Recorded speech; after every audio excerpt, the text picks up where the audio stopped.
देखिए आज हम लोग पढ़ेंगे मादा जनन अंग के बारे में, ठीक है ना। तो मादा जनन अंग जो होता है मतलब किसी महिला में जो है जो उसका जनन अंग होता है या लैंगिक भाग होता है उसको हम क्या बोलते हैं, मादा जनन अंग।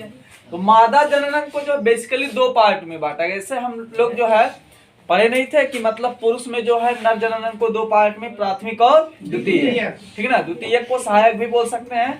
तो प्राथमिक में हमारा क्या था, वृषण था, और द्वितीयक में क्या था, सहायक नलिकाएं और ग्रंथियां, ठीक ना।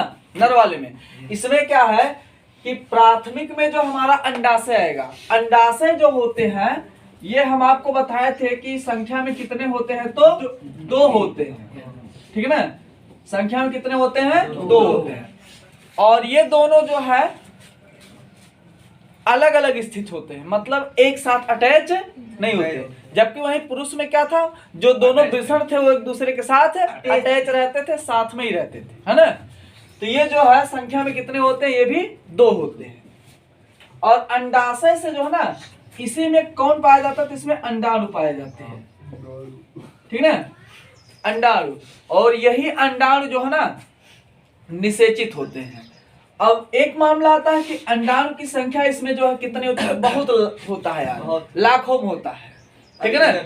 हाँ नहीं ऐसा नहीं है, काउंट होता है, ठीक है ना। अब किसी किसी में जो 10-20-50 हजार कम हो जाएगा, किसी किसी में 10-20-50 हजार ज्यादा हो जाएगा, ठीक है ना। तो अंडाणु जो होते हैं अंडाशय में पाए जाते हैं। और यही अंडाणु जो है, हाँ ये अंडाणु जो होता है ना, ये किसी भी महिला में जो है उसके जन्म से पहले, किसी महिला में उसके जन्म से पहले ही उसके शरीर में निर्मित हो जाते हैं। बस अंतर इतना होता है कि वो परिपक्व अवस्था में नहीं होते, ठीक है ना। लगभग ये 12 से 13 वर्ष के दौरान जो है परिपक्व होकर जो है अंडाशय से क्या होते हैं, निकलने लगते हैं। और प्रत्येक महिला में प्रत्येक माह एकमात्र अंडाणु का जो उत्सर्जन होता है मेंस्ट्रुएशन या मेंस्ट्रुअल साइकिल के दौरान, जिसको हिंदी में मासिक धर्म बोलते हैं, ठीक है ना। और इसके बाद जो है ये सहायक वाले में गर्भाशय, गर्भाशय का मतलब जो है ध्यान दीजिएगा, जो अंडाशय होता है ना ये दोनों पैर के साइड स्थित होता है, एक बाएं पैर पे और एक दाहिने पैर, मतलब जहां से पैर फोल्ड नहीं होता है वहीं पे स्थित होता है, ठीक ना। ये घुटना वाला पार्ट नहीं, यहाँ से जो मतलब कमर के साइड से जो है जहां पे पैर आपका फोल्ड होता है, एक अंडाशय बाएं पैर पे और एक अंडाशय दाहिने पैर पे, दोनों हो गया। इसके बाद बात करते हैं गर्भाशय। गर्भाशय जो होता है ये मतलब जहां पे बच्चे का विकास वगैरह होता है, मतलब पेट वाले इलाके में होता है ना, अब पूरे पेट में नहीं होता, गर्भाशय एक पर्टिकुलर एरिया होता है, ठीक है ना। वो मतलब हम कह सकते हैं हमारे पेट, जो महिला का पेट होता है उसमें क्या पाया जाता है, गर्भाशय, ठीक है ना। और गर्भाशय में एक गर्भाशय से जुड़ी हुई एक नलिकाकार संरचना पाई जाती है, जिसको हम क्या बोलते हैं, अंडवाहिनी। अंडवाहिनी क्या होती है, नलिकाकार संरचना, बात समझे, नलिकाकार संरचना। ये नलिकाकार संरचना जो है ना इस अंडाणु के लिए जो है एक मार्ग का काम करती है। नलिकाकार संरचना या अंडवाहिनी जो होती है इसको इंग्लिश में फैलोपियन ट्यूब बोलते हैं, ठीक है ना, या ओविडक्ट, दोनों नाम से जानते हैं, या तो ओविडक्ट या फैलोपियन ट्यूब। तो ये जो है ना ये अंडवाहिनी जो होता है, देखिए लिखा वाहिनी, वाहन करने वाला, ले जाने वाला। तो ये अंडवाहिनी जो होता है ये क्या करता है, अंडाणु को लेकर के जाता है, बात समझ आई, कोई दिक्कत। इसके बाद गर्भाशयी पेशी स्तर। गर्भाशयी पेशी स्तर जो होता है ये क्या होता है, तो जैसे मान लीजिए आप जो है कहीं से मान लीजिए किसी पहाड़ी पर चढ़ रहे हैं या किसी पेड़ पर चढ़ रहे हैं और आप फिसल गए एकाएक। तो मान लीजिए आप जब फिसल रहे थे, गिर रहे थे, उस टाइम जो है आपका जो है कपड़ा वगैरह कहीं उस पेड़ में फंस गया और आप वहीं पर रुक गए, ध्यान दीजिएगा, बस नहीं लटक गए ना, फंस गए ना। तो गर्भाशयी पेशी स्तर जो होता है इसका काम क्या होता है, ये जो संतान मां के गर्भ में बनती है उसको रुकने के लिए, वहां पर व्यवस्थित होने के लिए स्थान देता है। तो गर्भाशयी पेशी स्तर का काम क्या होता है, बात समझ आ गई, कोई दिक्कत नहीं ना, समझने में दिक्कत नहीं ना। अभी डायग्राम के सहारे सब समझ आएगा। बाह्य जननेंद्रियां, इसके अंतर्गत जो है बाहरी पार्ट आते हैं, उसको एक्सप्लेन नहीं किया जा सकता। ठीक, बाह्य जननेंद्रिय का मतलब क्या है, वो बाहर के पार्ट होते हैं। और गर्भाशय ग्रीवा मतलब गर्भाशय जहां से शुरू होता है उसको हम क्या बोलते हैं, गर्भाशय ग्रीवा। बात सुनिए। Yes, अब इसको जो डायग्राम के सहारे बता दे चित्र बना के। Yes sir. ठीक, बात समझ आ गई ना, कोई दिक्कत तो नहीं ना। नहीं सर। यहाँ पे ये तो आसान था, ये वाला भी थोड़ा सा आसान था, अंडवाहिनी मतलब नलिका का, और ये गर्भाशय पेशी स्तर समझ में आ गया। ठीक है ना, ये बाहरी पार्ट होते हैं। ठीक है ना, बात समझे। चलिए अब चित्र बनाए, इसको बना लिया आप लोग। Yes sir. अब देखिए हम लोग मादा जननांग बनाएंगे, उसमें अभी जो है सब क्लियर हो जाएगा।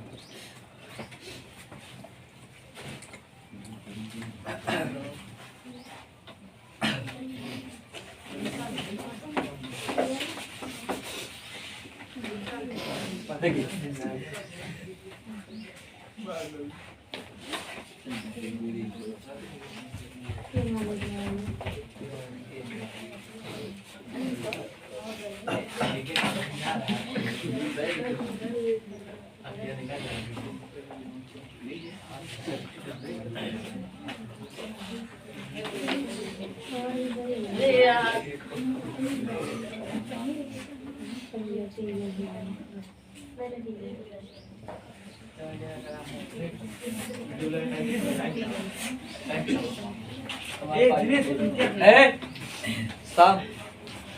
बनाओ बनाओ चित्र बनाओ यार।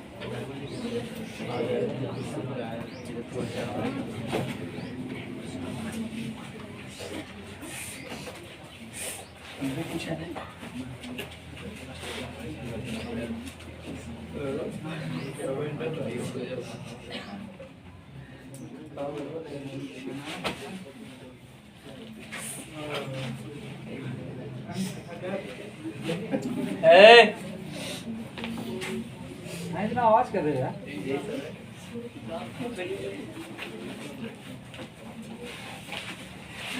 इतना हो गया। अब देखिए यहाँ पे इसको बोलेंगे अंडाशय। अंडाशय में कौन पाया जाता है, तो अंडाणु। ठीक है ना, देख रहे हैं ना, एक बाईं तरफ है, एक दाहिने तरफ। ठीक है ना, यहाँ पे ये वाला जो है इसको हम बोलते हैं फिम्बरी या झालर।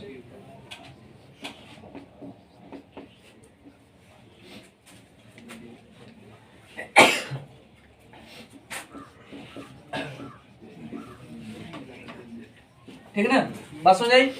ये यहां से यहां तक का पूरा एरिया, ये इतना बड़ा एरिया, ये कहलाएगा अंडवाहिनी। क्या कहलाएगा, अंडवाहिनी। ठीक है ना, बस हो जाए। अंडवाहिनी हो गया। अंडवाहिनी जो होता है, इसी के सहारे जो है अंडाणु निकल करके यहां से निकलेगा और यहां तक पहुंचेगा। अभी वहां तक नहीं जाना। अब अंडवाहिनी का जो है कई भाग है।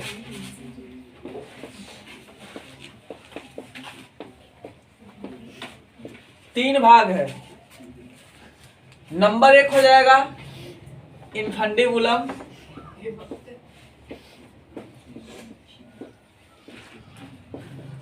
इनफंडिबुलम। नंबर 2 एम्पुला, और नंबर 3 स्थमस। बात समझे। तो अंडवाहिनी का कितना पार्ट होता है, 3 part. Number 1 infundibulum, number 2 ampulla, number 3 isthmus. देखिए ये जो सबसे नीचे वाला इलाका होता है इसको बोलते हैं हम इनफंडिबुलम। इसको क्या बोलेंगे, इनफंडिबुलम। बात समझ आई। और यहां पर हमारा हो जाएगा एम्पुला,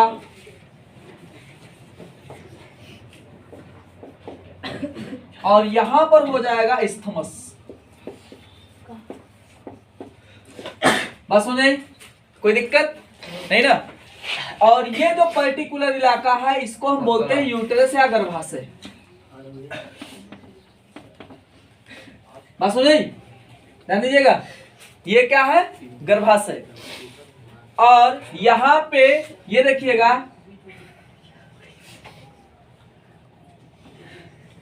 ये होती है गर्भाशयी पेशी स्तर।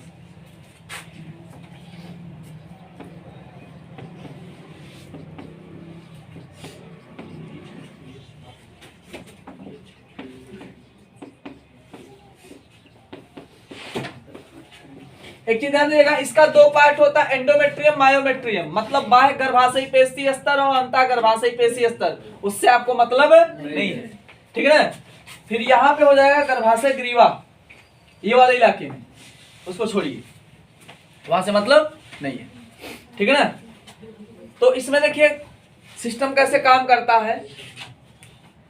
बन गया कि नहीं बन गया? अभी बन गया। देखिए,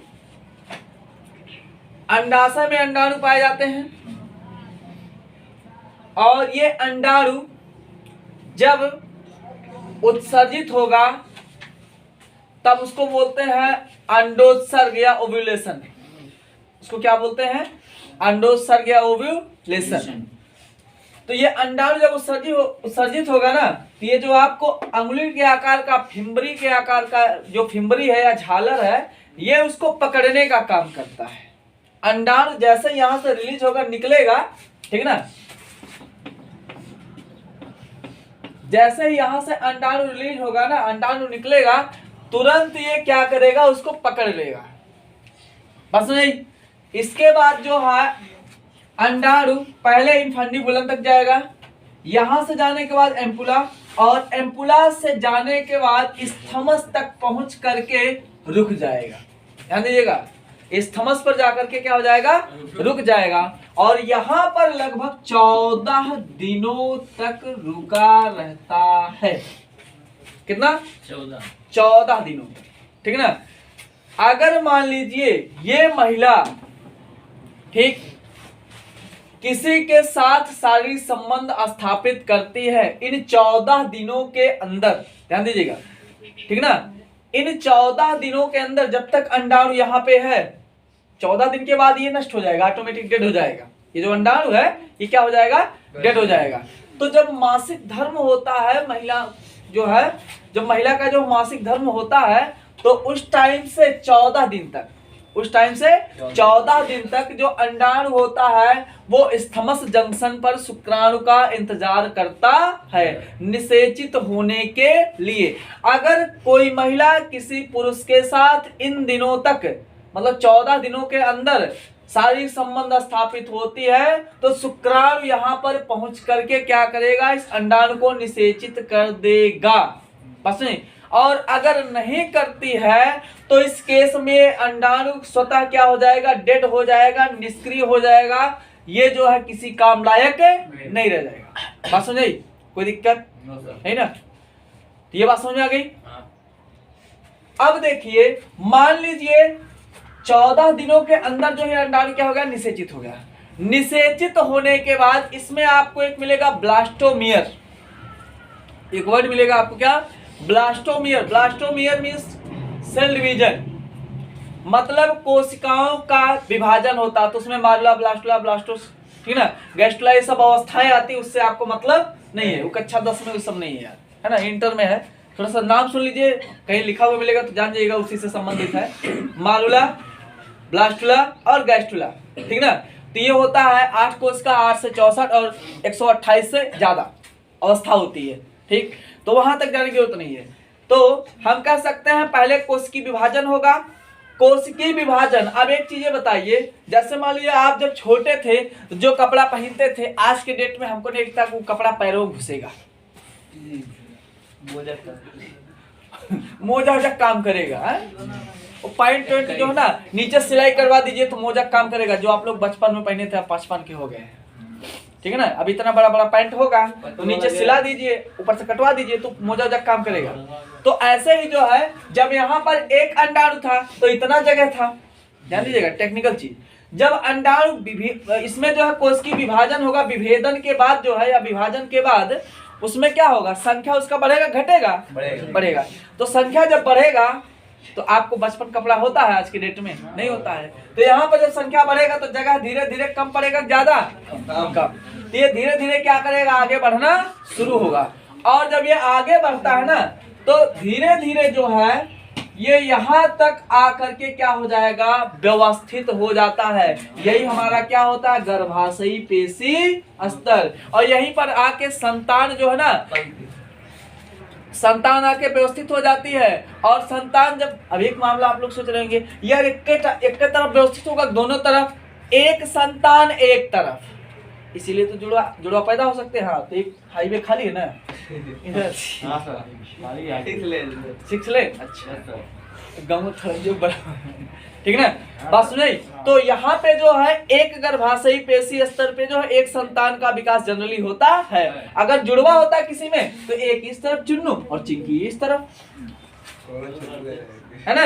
अब मान लीजिए दोनों चुन्नू है तो एक इस बेड पे सोएगा, एक इस बेड पे सोएगा। बात सुनिए, कोई दिक्कत नहीं ना।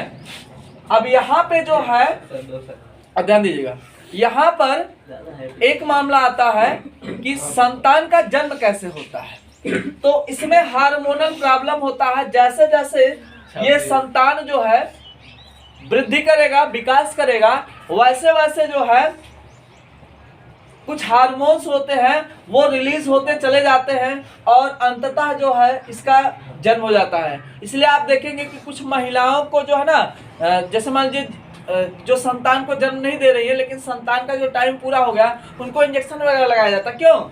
यही सब यार समस्या होता, मतलब हार्मोन जो होता है वो उतना तेजी से काम नहीं करता, हार्मोनल प्रॉब्लम होता है। तो संतान का जो जन्म होना चाहिए ना वो लेट होने लगता है। तो ऐसे केस में क्या होता है कि इंजेक्शन लगा करके उस हार्मोन्स को जो है थोड़ा सा स्पीड दे दिया जाता है, मतलब वो ज्यादा बने।